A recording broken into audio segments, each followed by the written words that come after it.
And that content could be from paid ads. Maybe they have really great paid ads, or they have a great organic content, but they need to have some way to show you that they're the expert and that they work with your specific type of business, right? Like, if they work with 9-figure brands and you're a 7-figure brand, there's probably going to be a disconnect there, or vice versa, right? Or if they work with CPG brands, but you're not CPG, you're selling hot dogs, right? They're probably not going to be, well, that's CPG.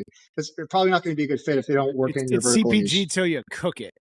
So if Yeah, you're a hot dog vendor, you are now a service company. Yeah. Cars, right? So something that's very expensive or different. So you need to find someone that is an expert or appears to be an expert.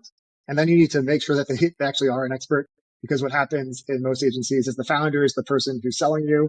The founder is also sometimes the person who's doing the work, but not always. And you need to make sure they have a good team. And the way that I do that is through interviews. So I created like a top 3 list of agencies that I was very interested in working with. And then I interviewed 1 or 2 people on their client roster.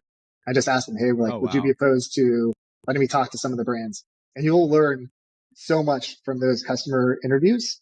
And of course, look, they're going to give you their best clients for sure. And they're going to tell them what to say. So you have to know that. But you can also, bias sample. There's going to be some bias for sure. But you can see the level of client that they're working with. Like, is this client similar to me or not? You get to ask them specifically about the agency team that they're working at, not just the salesperson and the founder that's been selling you. And you get a much clearer picture of what you're being sold on, and what you're actually going to get. Like, what are their typical deliverables on a weekly basis or monthly basis? How soon do they get back to you in Slack?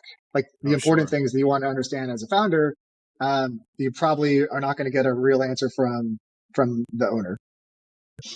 Such a great point.